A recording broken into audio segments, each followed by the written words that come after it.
All right, I am going to turn over the mic to Jeff Swinson, who is DATCP's Meat and Livestock Specialist, who will lead our presentation today. Jeff, go ahead. Thank you, Morgan. And Morgan will be in control of the audio visual today so that I can concentrate on the presentation and your questions. So thank you very much for joining us today. We hope that we answer your questions and cover the information that you're interested in during this webinar. Morgan introduced herself. We also have Ryan Dunn. Ryan Dunn works in the Division of Agricultural Development, as do I, and he's our grant specialist. So oftentimes he can answer specific questions as they arise. And also our egg programs supervisor, Kara Kasten Olson, is online as well. So with that, we'll get started and talk about the meat and poultry chain resiliency grants. This is a little bit different than the grant that was released earlier, and we'll go through some of that information as well.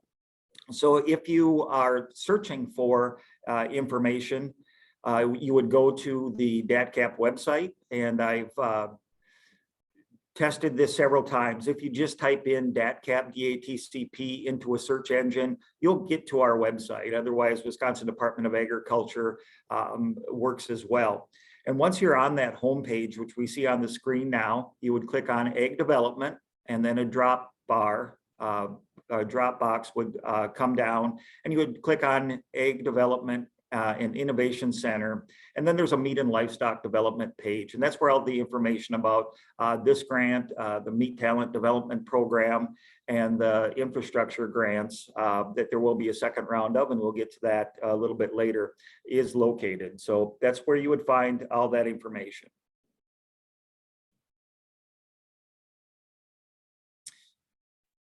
So with this particular grant program, it's different than the initial meat infrastructure grant. The meat infrastructure grant was approved by the legislature, and that was $200,000 per year for 2 years.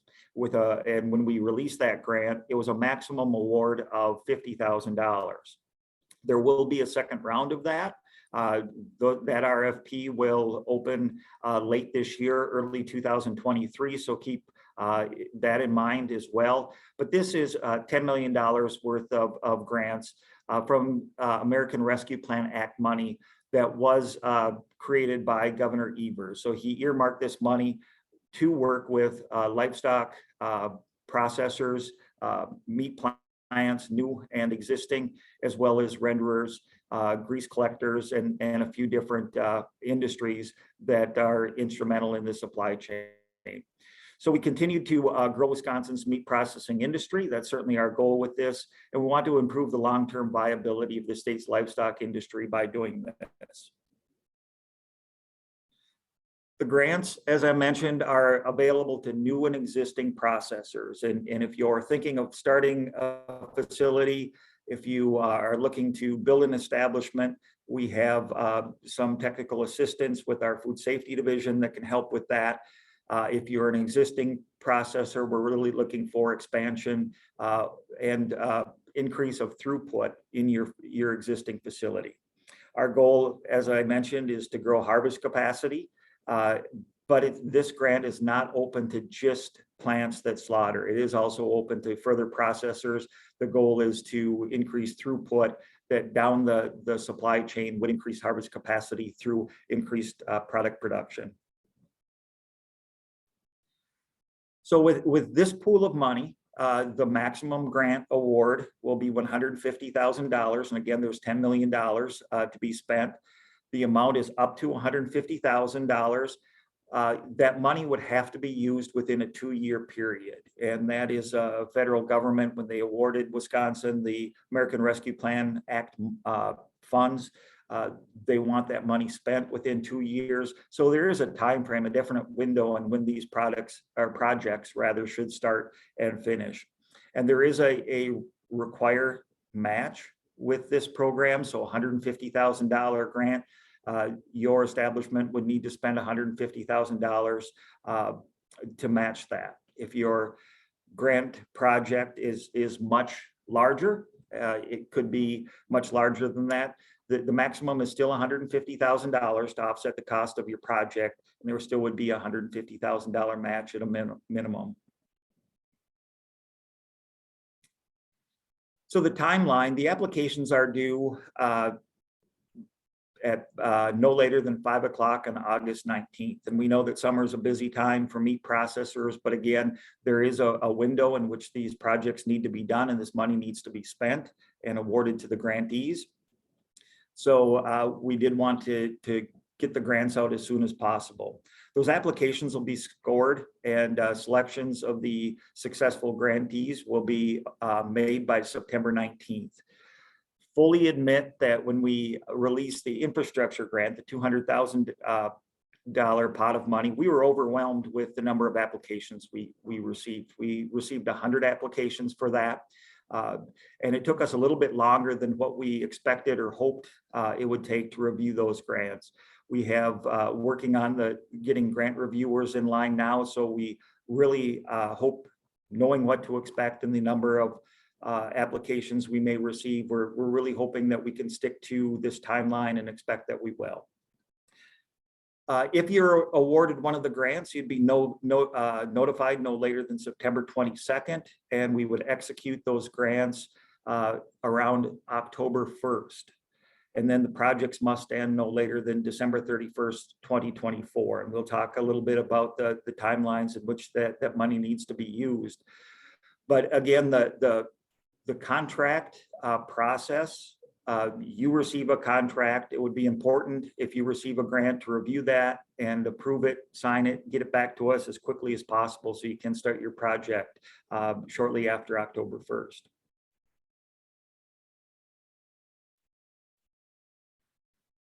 So to be eligible for the grant program, and again, all this information is on the website that we just showed you, but you need to operate or intend to operate a DATCP or USDA licensed meat processing establishment in Wisconsin. You need to be engaged in livestock harvest or further processing. And further processing, of course, the sausage, cured, value-added meat manufacture. So again, you don't need to be a harvest facility. You can be a further processing facility, but we are looking for successful grant awardees to grow capacity, either harvest or product throughput. As I mentioned, you should be in Wisconsin or need to be in Wisconsin.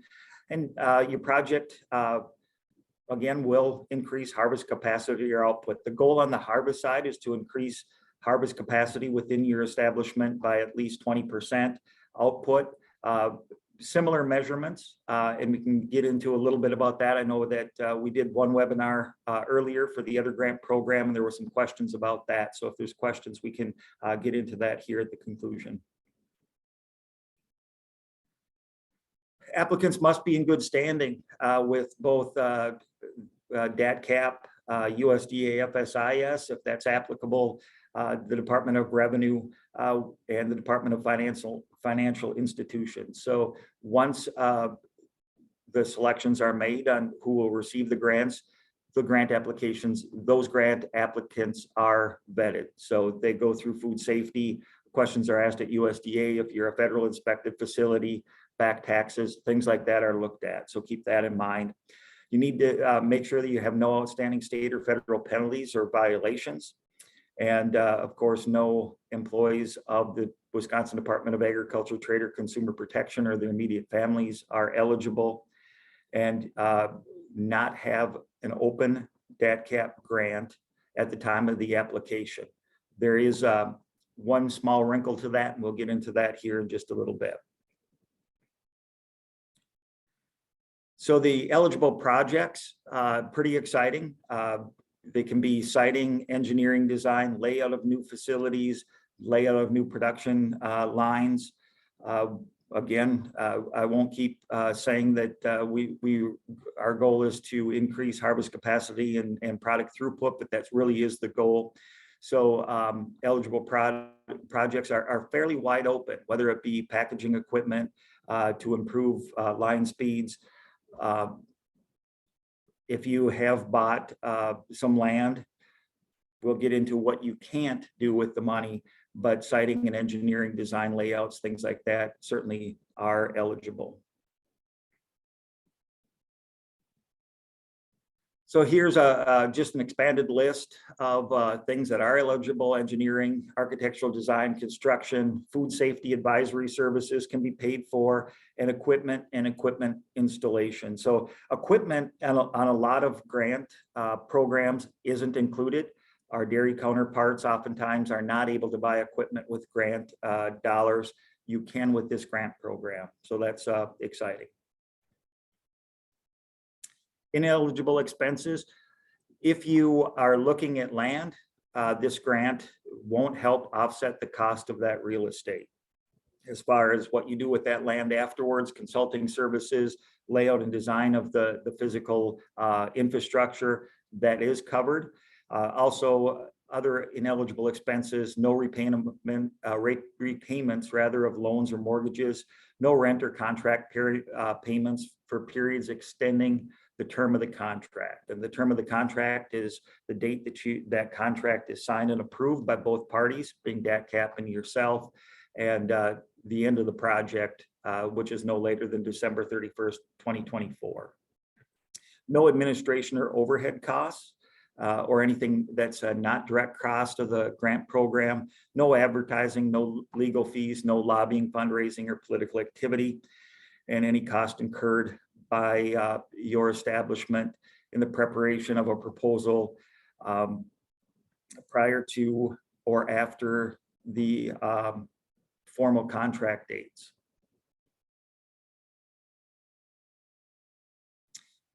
Applications should be emailed or mailed. We will take physical copies if that's easier for you, but they need to arrive to Ryan Dunn or the DATCP offices no later than 5 p.m. on August 19th. And Ryan is on the call. Here's his email address and phone number, and he's very helpful when questions arise as far as what's eligible, what's not, grant application questions and things like that. I would encourage everyone when you get online and look at the application, the frequently asked questions, and the request for proposal. Those are the three links that you'll find when you go to that meat and livestock development page. I would encourage you to read through those. At the end of the RFP, the request for proposals, there is the scoring criteria that our evaluators will be using. So might be a good idea to familiarize yourself with the scoring, how those applications will be scored, the most important parts of your application. So would certainly encourage you to do that. And preference may be given to proposals that demonstrate an industry-wide benefit or increase harvest capacity, benefiting multiple Wisconsin producers. And if we do require additional information, or we need to visit your establishment or proposed establishment, we'll follow up with you on that. So once the successful grantees are selected, we'll develop the contract, and no funding commitment is final until that contract is finalized and again signed by both parties.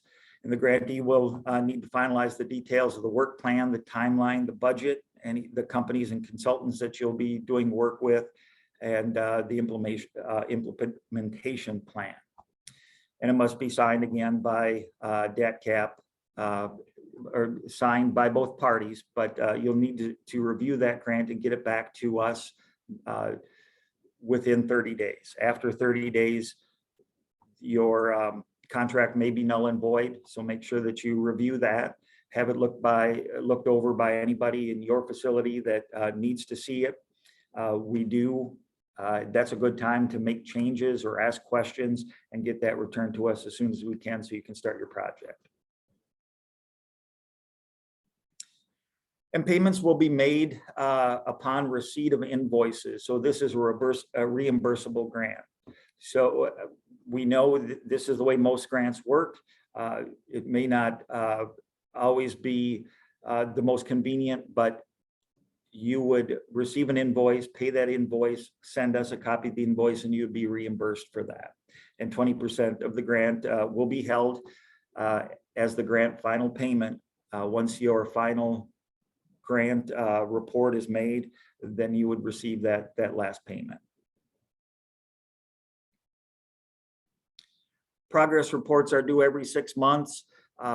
We'll remind you if you don't send them in. They don't need to be extremely detailed. We'll follow up and ask questions, possibly do a site visit if we do feel the need to do so.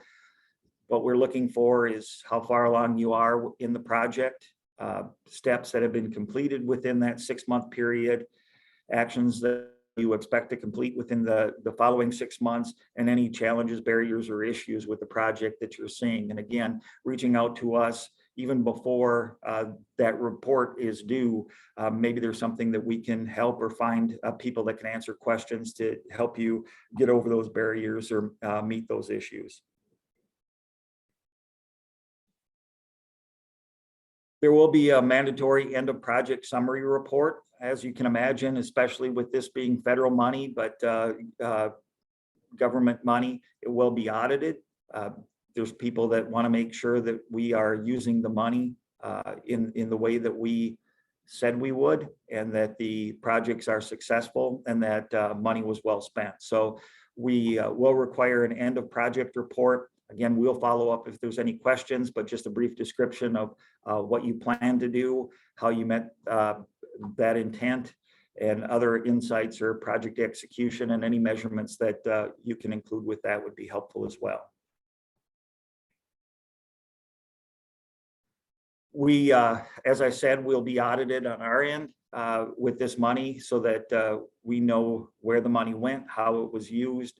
So we do, both parties will be keeping records of correspondence. We expect you to do that, as we will be doing that as well. Keep your receipts and invoices and copies of all reports and documents associated with the product, and retain those records for a period of at least 4 years after the completion of the project and the contract is completed. All records are subject to inspection and audit by state personnel. Upon request, the grantee shall produce a legible copy of any and all materials.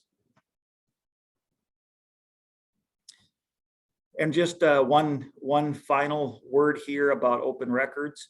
We are required to follow open records law, which means that if you're awarded a grant, people will know. We will announce who the grant awardees are, and we will not only do a press release, but anyone that asks will know exactly who got a grant. So just keep that in mind. Some frequently asked questions: can I still apply for a meat poultry supply chain resiliency grant if I previously applied for a DATCP meat processor infrastructure grant?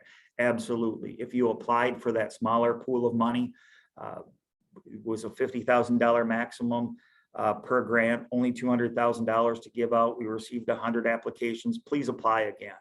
If everybody applies for the maximum with this grant, there still is over 60 grants that can be awarded at $150,000. So better chances, a little more money for your project. So absolutely, positively, if you applied for that grant, update your grant application and reapply. The grant application is similar, almost the same as it was for that previous grant.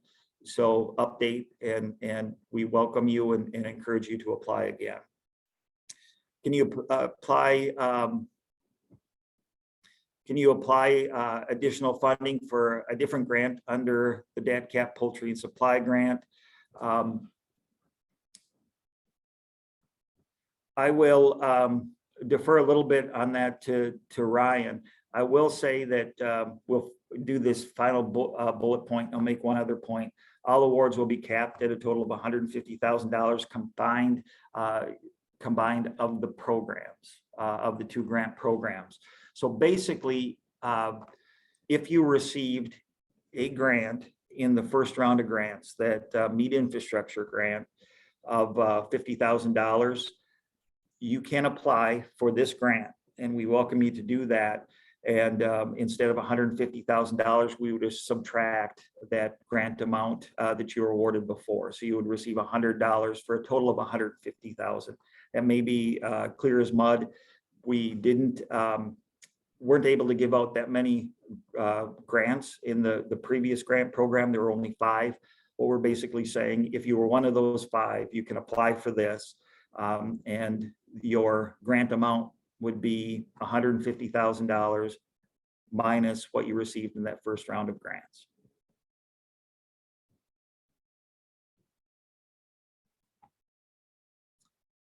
Application demonstration, you want to move on ahead with that, Morgan, and we'll look at the application. Absolutely. Give me just 1 second here to share this with you.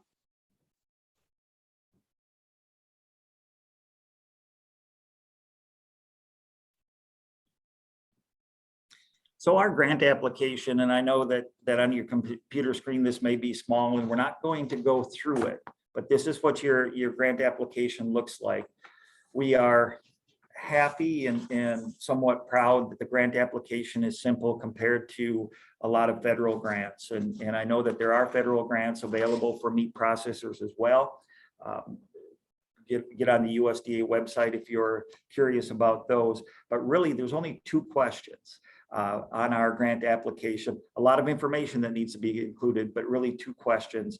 And we encourage you to do the best you can to explain your project and the outcomes in those 2 questions. So basically, background information, who will be signing the contract. That may be the owner. The owner may not be the person that's working through the day-to-day operations of the grant project, but we want one contact, the person that we can interact with, that's available to answer questions, provide updates if needed. And if they have questions, we're available to answer them. So describe your project. That's question number 1. It's broad and wide open. Make those as detailed as you possibly can to outline your project. We aren't looking for a ton of breakdown initially, but detail on what your project is will help you score higher in the evaluation process. We are looking for answers about project objective. We need those projects to fit into at least one of these categories, whether it's increasing harvest capacity, meat processing throughput, efficiency, which efficiency is going to help to increase production and possibly harvest.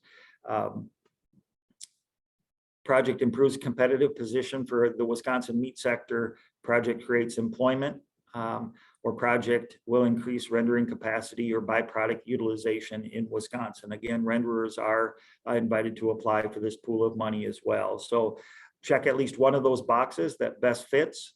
Check as many as you feel your project benefits or pertains to. And then the only other real question is project potential impact. So what you intend, how much more product you intend to make based on this improvement project within your plant.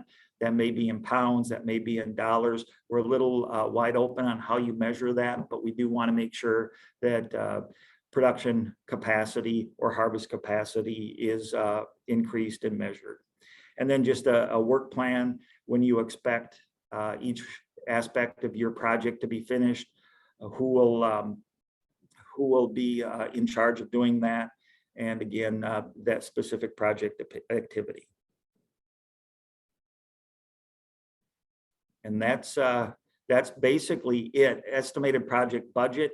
This is where you would break down the professional services, hours of the person in your plant working with them. If you're going to purchase equipment or supplies, there's a category for that, and then miscellaneous costs. So we do want detail in that as well. If you haven't identified the consultant or firm that you're going to be working with, that's okay. If you have bids that you have not signed a contract on, that's okay as well. I know that question came up with the other grant program. So we do want those numbers as accurate as possible or as close to the final project as possible. So get bids, even if you aren't executing that contract with that supplier yet.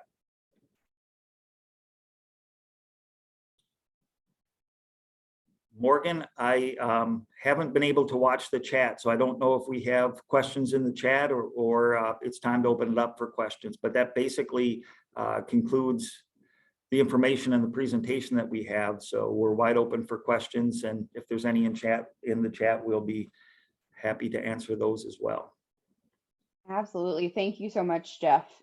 So I have not seen any questions in the chat at this time. However, I open it up to anyone here today, whether you want to come off mute or put your questions in the chat.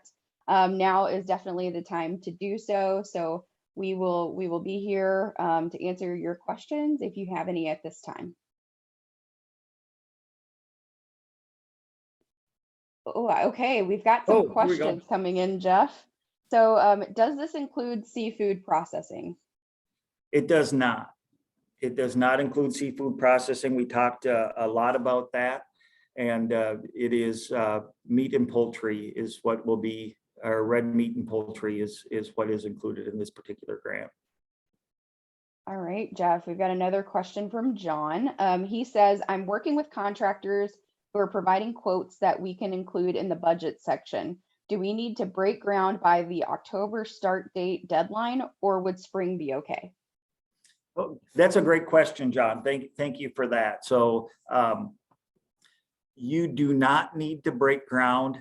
Ground doesn't need to be broken on August 1st or when that contract is executed. You can break ground and execute your project anytime during that 2-year grant contract period.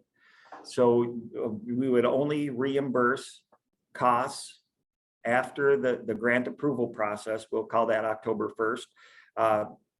So any expenses incurred after August 1st to the end of the grant contract period would be okay for reimburse. So the project doesn't necessarily need to be started.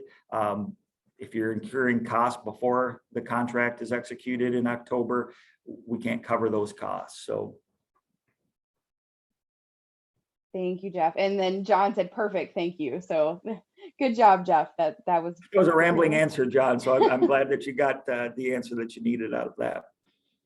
There are no other questions in the chat at this time. I do see that there are some mics off. Does anybody have any questions they'd like to ask live?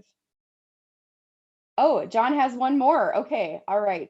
He is working on his question. While we're waiting for your question, John, we'll does anybody else have any other additional questions they would like answered? Not a question, Morgan, but I would always urge anyone that's applying and sends me an email to make sure they get confirmation from me that the application. Thank you, Ryan. Yeah, make sure that you get a confirmation. If you don't get a confirmation, be sure to follow up, especially with Ryan. All right. I saw John's question here for a little bit. Yeah, we've got actually a couple of them coming in here, Jeff. So I'll go ahead and go to Gail since she got hers in just right before John. So okay. I'm in the middle of building a small processing facility. Some of my contractors have been paid their 50% down payment. Could I apply for the remainder of their costs to be covered on the grant? You could, and Ryan, if I'm misspeaking at all, be sure to jump in. You could make sure that that invoice would come in after your grant contract is approved and executed. Spot on, Jeff. Yes, that's correct. Yeah. Yep. Can't pay for the 50% down payment you've already done before. Contract execution or approval dates will be different for each one of the grantees, but on or around October 1st, after that grant contract is approved, if the rest of their payment falls within that contract window, absolutely we pay that. Perfect. Gail says great, thanks. So answered that question. Now we're back to John. Would a project score higher if our total project amount is much higher than the 150,000 matching? In other words, demonstrating a larger ability to increase processing capacity. I think the key point is the last comment that you made in that question, John. And just for the record, I don't review the grants. I don't see the grant applications until they've been scored and recommendations by our reviewers are given to us. So I'm not involved in that end of it, but the size of the project matters less than the increase in output and the impact that you would have. So absolutely, we expect grant projects based on our experience with the smaller round of grants that projects will range considerably in cost. If it's a larger project going to have more impact, absolutely that would likely score higher. It's the larger the increase in capacity or throughput, likely the higher that you would score.